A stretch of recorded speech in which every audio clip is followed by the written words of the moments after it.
दोस्तों सोचिए जरा, अगर कल सुबह आपके फोन पर नोटिफिकेशन आए भारत ने अमेरिका के डॉलर को साइडलाइन कर दिया, तो ट्विटर, इंस्टा और व्हाट्सएप पर मीम्स की बाढ़ आ जाएगी। कुछ लोग चिल्लाएंगे, वाह अब तो इंडिया सुपर पावर बन गया। तो कुछ कहेंगे, भाई अब ट्रम्प के ट्वीट का तूफान आने वाला है। और असल में ये अब किसी मूवी की स्क्रिप्ट नहीं रह गई है, बल्कि धीरे धीरे हकीकत बन रही है। हमारा प्यारा रुपया अब सिर्फ घरेलू मंडियों में नहीं बल्कि इंटरनेशनल ट्रेड में भी अपना जलवा दिखाने निकल पड़ा है। लेकिन इस कहानी में मसाला तब और बढ़ जाता है जब आप बैकग्राउंड जानोगे।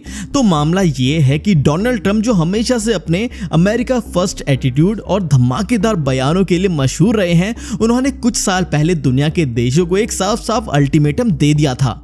ग्लोबल ट्रेड में डॉलर को छोड़ने की गलती मत करना, वरना नतीजे भुगतने पड़ेंगे। और नतीजे क्या? टैरिफ, सैंक्शन, ट्रेड रिस्ट्रिक्शंस, मतलब जो भी तरीका हो सकता है उससे आपकी इकोनॉमी को झटका देना। ये बिल्कुल वैसा ही है जैसे मोहल्ले का दबंग कहे, तूने मेरी दुकान छोड़कर कहीं और से सामान लिया तो तेरा धंधा बंद करवा दूंगा। अब यहाँ आता है असली ट्विस्ट। भारत ने इस धमकी को सीरियसली लेने के बजाय उल्टा अपनी चाल और तेज कर दी। अमेरिका चाहे जितना दबाव डाल ले, भारत का सीधा जवाब है, भाई अगर हमें फायदा है तो हम रुपए में ट्रेड करेंगे और कोई हमें रोक नहीं सकता। और यहीं से एंट्री होती है एक खास सिस्टम की, जिसका नाम है SRVA, मतलब स्पेशल रूपी वॉस्ट्रो अकाउंट।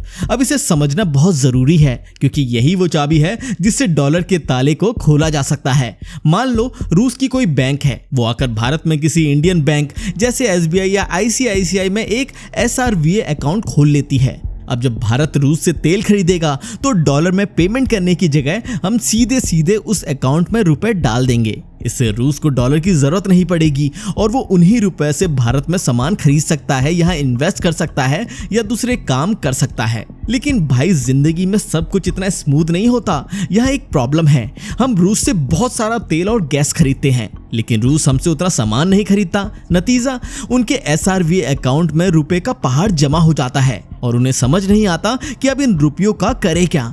ये बिल्कुल वैसा ही है जैसा आपको किसी शादी में गिफ्ट के तौर पर ढेर सारी चाय की केतलियां मिल जाएं और आप सोचें अब इनका मैं करूंगा क्या। ये जो प्रॉब्लम है इसका भी सॉल्यूशन भारत ने निकाल लिया है, और वो इतना इंटरेस्टिंग है कि डॉलर वालों के माथे पर पसीना आ सकता है, क्योंकि RBI ने पिछले कुछ महीनों में ऐसे ऐसे कदम उठाए हैं जिन्हें देखकर लगेगा कि भाई ये तो सीधा इंटरनेशनल ट्रेड में रुपये का IPL कराने की तैयारी है।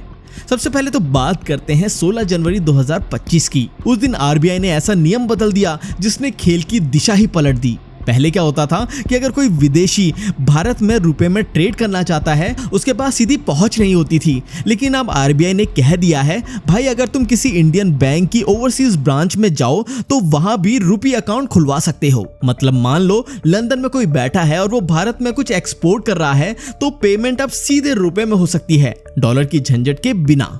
इससे ट्रेडिंग कॉस्ट भी घटेगी और डॉलर कन्वर्जन में जो पैसा बर्बाद होता था वो भी बचेगा। इसके बाद आया 5 अगस्त का बड़ा फैसला। पहले जो स्पेशल रूपी वॉस्ट्रो अकाउंट SRVA खोलना होता था, उसके लिए बैंकों को RBI से परमिशन लेनी पड़ती थी। अब RBI ने बोला, भाई इजाजत फिजाजत छोड़ो, सीधे अकाउंट खोलो। मतलब रेड टेपिज्म को काट कर सीधे फास्ट लेन बना दी। अब बैंक बिना देर लगाए ऐसे अकाउंट खोल सकते हैं और इससे ट्रेड सेटलमेंट का टाइम भी कम हो गया। फिर आई 12 अगस्त की खबर, जिसने विदेशी ट्रेड पार्टनर्स की आंखों में चमक ला दी। RBI ने कहा कि SRVA अकाउंट में जो रुपए पड़े हैं उनका इस्तेमाल विदेशी भारत सरकार के बॉन्ड्स और ट्रेजरी बिल्स में निवेश करने के लिए कर सकते हैं। पहले इसके लिए उन्हें FPI मतलब कि फॉरेन पोर्टफोलियो इन्वेस्टर के तौर पर रजिस्टर होना पड़ता था, जो एक लंबी और बोरिंग प्रोसेस थी। अब मामला आसान, 30% शॉर्ट टर्म ट्रेजरी बिल्स में डालो, बाकी लॉन्ग टर्म बॉन्ड्स में, और अपने रुपए को बैठे बैठे बढ़ते देखो। और अब आता है वो ट्विस्ट जिसने रूस के सरप्लस रुपए की दिक्कत को भी हल कर दिया है। जैसे मैंने बताया, रूस के SRVA अकाउंट में रुपए का ढेर जमा हो जाता है, क्योंकि हम उनसे ज्यादा खरीदते हैं और वो हमसे कम। अब RBI ने नया रूल निकाल दिया, रूस चाहे तो इन रुपयों से किसी तीसरे देश, थर्ड कंट्री को भी पेमेंट कर सकता है, बशर्ते उस देश के साथ भारत का भी रुपये ट्रेड हो रहा हो। जैसे अगर रूस को UAE से कुछ खरीदना है तो डॉलर के बजाय वो सीधे भारत में पड़े अपने SRVA रुपये से UAE को पेमेंट कर सकता है। इससे न सिर्फ रूस खुश, बल्कि UAE और भारत के बीच भी रुपये का रोल बढ़ गया। यानी RBI ने 3-4 स्ट्रेटेजिक कदम उठाकर डॉलर की मोनोपोली को हिलाने की शुरुआत कर दी है। अब खेल साफ है, जितने ज्यादा देश और कंपनियां रुपये में ट्रेड करेंगे उतना डॉलर पर डिपेंडेंसी घटेगी और इंडिया का ग्लोबल फाइनेंस में रोल बढ़ेगा।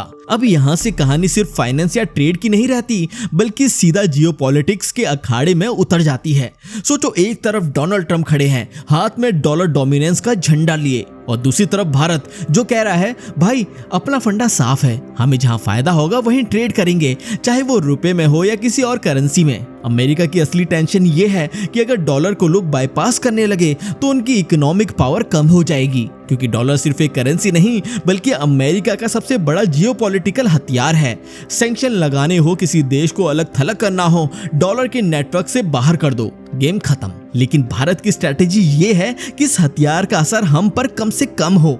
रूस इसका सबसे बड़ा उदाहरण है। अमेरिका ने रूस पर ढेर सारे सैंक्शन लगाए, लेकिन भारत ने रूस से तेल खरीदना जारी रखा, वो भी डॉलर नहीं बल्कि रुपए में। अमेरिका ने 50% तक के टैरिफ लगाने की धमकी दी, लेकिन इंडिया ने साफ कह दिया भाई हमारे एनर्जी इंटरेस्ट पहले हैं, तुम्हारे टैरिफ बाद में। इससे फायदा क्या होगा? सबसे पहले तो डॉलर पर हमारी डिपेंडेंसी घटेगी। अभी तक क्या होता था, कोई भी इंपोर्ट एक्सपोर्ट डील डॉलर के बिना पूरी नहीं हो सकती थी और डॉलर की वैल्यू में थोड़ा सा भी उतार चढ़ाव भारत के लिए एक बड़ा झटका बन जाता था। लेकिन अब अगर ट्रेड का एक बड़ा हिस्सा रुपए में हो तो वॉलेटिलिटी कम होगी। दूसरा, इससे रुपये का इंटरनेशनल रोल बढ़ेगा। धीरे धीरे बाकी देश भी इसे रिजर्व करेंसी की तरह मानना शुरू कर सकते हैं, जैसे आज डॉलर, यूरो या युआन को रखते हैं। तीसरा बड़ा फायदा, ट्रेड बैलेंस पर असर। अभी हमारा बहुत सारा डॉलर बाहर चला जाता है, जिससे ट्रेड डेफिसिट बढ़ता है। अगर पेमेंट रुपए में होने लगी तो वो पैसा यहीं घूमेगा और इकोनॉमी में लिक्विडिटी बनी रहेगी। चौथा, एनर्जी सिक्योरिटी। रूस, ईरान और कई गल्फ कंट्रीज अब रुपये एक्सेप्ट करने की तैयारी में हैं। मतलब अगर कल अमेरिका या यूरोप हम पर कोई पॉलिटिकल प्रेशर डालने की कोशिश करे तो भी हमारा तेल और गैस सप्लाई चेन सुरक्षित रहेगा। लेकिन हाँ, यहाँ चुनौतियां भी है। विदेशी पार्टनर्स को अपने रुपए भारतीय सामान या सर्विस पर खर्च करने में आसानी होनी चाहिए, वरना उनके लिए ये करेंसी बेकार हो जाएगी। एक्सचेंज रेट की स्थिरता भी जरूरी है। अगर अचानक से बहुत सारे रुपए मार्केट में आ गए तो वैल्यू गिर सकती है। और सबसे बड़ा रिस्क, अमेरिका का रिटेलिएशन, टैरिफ, सैंक्शन या पॉलिटिकल प्रेशर, सब कुछ मुमकिन है। इसके अलावा कुछ देश डॉलर की सुविधा और स्थिरता छोड़ने के लिए तैयार नहीं होंगे। मतलब रुपये का ये मिशन एकदम हाई रिस्क हाई रिवॉर्ड वाला गेम है। लेकिन अगर भारत इसे सही तरीके से खेल गया तो आने वाले सालों में एशिया में करेंसी हब बनने से कोई नहीं रोक सकता। अब जरा कल्पना करो, अगर ये पूरा प्लान सफल हो गया तो दुनिया का ट्रेड मैप कैसा दिखेगा। आज जहां इंटरनेशनल मार्केट में हर बड़ी डील के बीच में डॉलर खड़ा होता है, वहां कल को आप देख सकते हैं कि एशिया, अफ्रीका और मिडल ईस्ट के देशों के बीच रुपए में ही पेमेंट हो रही है। भारत का मुंबई या गुजरात का गिफ्ट सिटी सिर्फ एक फाइनेंशियल हब नहीं बल्कि पूरे रीजन का करेंसी सेंटर बन चुका है। जैसे अभी लोग बोलते हैं न्यूयॉर्क स्टॉक एक्सचेंज ही फाइनल जगह है, वैसे ही लोग कहेंगे रुपये हब से होकर डील पास करो। अगर ये होता है तो भारत को 3 बड़े फायदे मिलेंगे। पहला, ग्लोबल ट्रेड में हमारी बार्गेनिंग पावर बढ़ जाएगी। आज डॉलर की वजह से कई बार हमें ऐसे पॉलिटिकल कॉम्प्रोमाइज करने पड़ते हैं जो हमारे फेवर में नहीं होते, लेकिन अगर पार्टनर्स हमारे रुपए को अपनाने लगे तो खेल पलट जाएगा। दूसरा, रुपये का इंटरनेशनल ट्रस्ट लेवल बढ़ेगा। अभी तक विदेशी बैंक और इन्वेस्टर्स रुपये को सिर्फ एक लोकल करेंसी मानते थे, लेकिन अगर ये ट्रेड चल पड़ा तो ये पार्शियल रिजर्व करेंसी के रूप में भी आ सकता है। तीसरा, हमारे फॉरेक्स रिजर्व पर भी दबाव कम होगा, क्योंकि हमें हर डील के लिए डॉलर इकट्ठा नहीं करना पड़ेगा। लेकिन फ्यूचर सिर्फ गुलाबी तस्वीर नहीं है, इसमें कुछ रियलिटी चेक भी है। जैसे हमें अपनी इकोनॉमी को इतना स्ट्रॉन्ग बनाना होगा कि रुपये की वैल्यू लंबे समय तक स्थिर रहे। कोई भी करेंसी तभी इंटरनेशनल लेवल पर टिकती है जब उसके पीछे एक मजबूत और भरोसेमंद इकोनॉमी खड़ी हो। इसके अलावा हमें ट्रेड पार्टनर्स के लिए इतने प्रोडक्ट्स और सर्विसेज ऑफर करने होंगे कि वो हमारे रुपए को अपने पास रखकर खर्च कर सके, वरना एसआरवी अकाउंट में रुपए जमा होंगे लेकिन वो बस पड़े पड़े धूल खाएंगे। अगर ये मिशन सफल हुआ तो आने वाले 10 से 15 साल में एक मल्टी करेंसी वर्ल्ड बन सकता है, जहां डॉलर, यूरो, युआन के साथ साथ रुपये भी बड़े खिलाड़ियों में गिना जाएगा। इस सिचुएशन में भारत सिर्फ एक बड़ा ट्रेड पार्टनर नहीं बल्कि एक करेंसी इन्फ्लुएंसर भी बन सकता है, जो ये तय कर सके कि रीजनल और इंटरनेशनल डील्स किस करेंसी में होगी। आखिर में ये सब कुछ एक चीज साफ करती है, दुनिया में जो भी बदलाव होते हैं वो धीरे धीरे होते हैं, लेकिन सही दिशा में उठाया गया हर कदम एक दिन इतिहास बन जाता है। और ये जो रुपये इंटरनेशनलाइजेशन की यात्रा है वो शायद वही कदम है जो आने वाले वक्त में भारत को ग्लोबल फाइनेंस के पावर सर्कल में एक स्थायी सीट दिला दे।